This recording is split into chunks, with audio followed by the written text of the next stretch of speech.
Hello, good morning.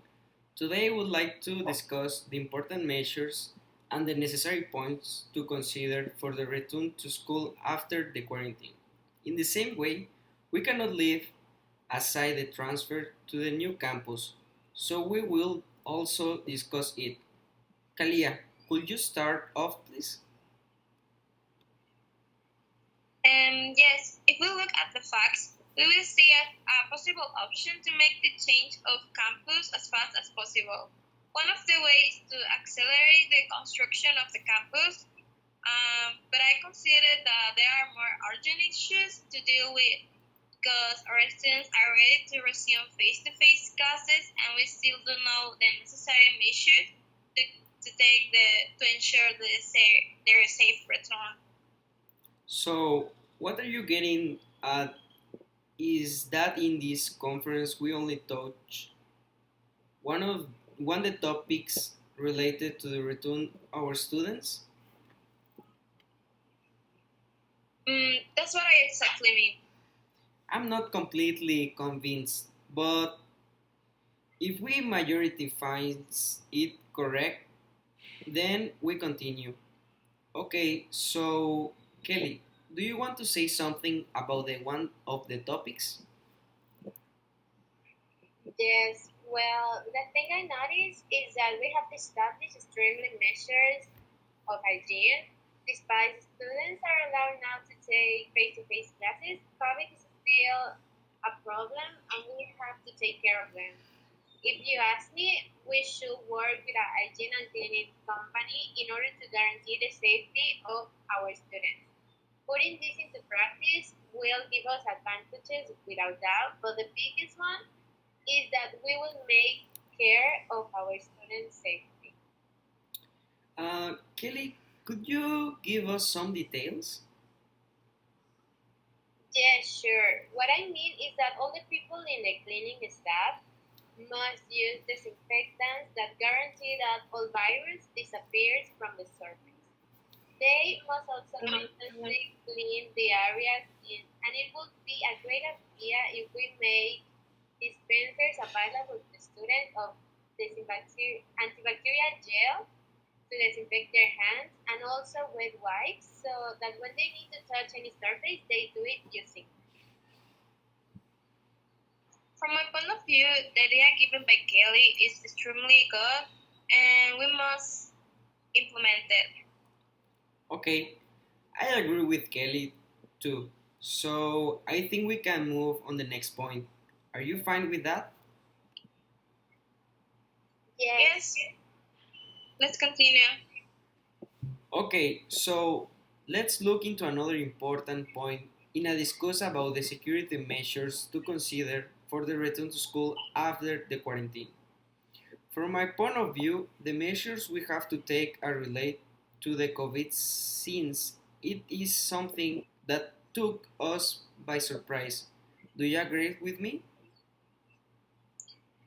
If I also wanted to ask something, it is on the subject that we have just talked about the beginning, taking the basis that the government will not allow face-to-face classes at the moment. We will have to be ready when they give us the specific days when the students can return to classes. Since knowing this, we can take action at different important points. That's very true, since not knowing the possible days on which students can return to face-to-face classes and also make the change of campus. We cannot take action due to the increase in days by the COVID. Okay, so we have to be aware for of any date change the authorities report. Another point in which I would like to speak is because of the movement to the new campus. So we have to be prepared for any situation. Since this year very sudden things happen and it can so not to leave everything at the end, and when the students return to face classes everything is ready so that they can enjoy their new campus after all these problems that they have been experienced. I completely agree with you. In my opinion, to other campus, it's okay because it's something that we have planned for. The only thing we have to do before students enter the classes is sanitizing the entire campus and be prepared with the right hygiene measures, like I said before. But Kelly says right. If you ask me, we should put our social media about the measures of hygiene and also put a rule that everybody must have a face mask if they want to enter to the school in order to protect everybody. Another important rule to implement is that no student with the flu or respiratory problems can return to face-to-face classes. This is to protect both the students who will return and the ones that will not be able to, as they will be more likely to contract it, and their safety is the most important thing for us. Absolutely, but we must find a way to get this information without making anyone feel bad because this can be taken in a bad way if it is communicated wrongly. I agree with that point of view, and I think we can move on to the next point. What will happen if we cannot come back to class?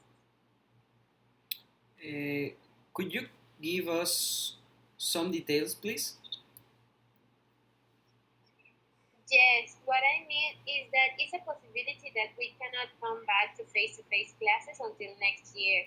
What we will do at this situation?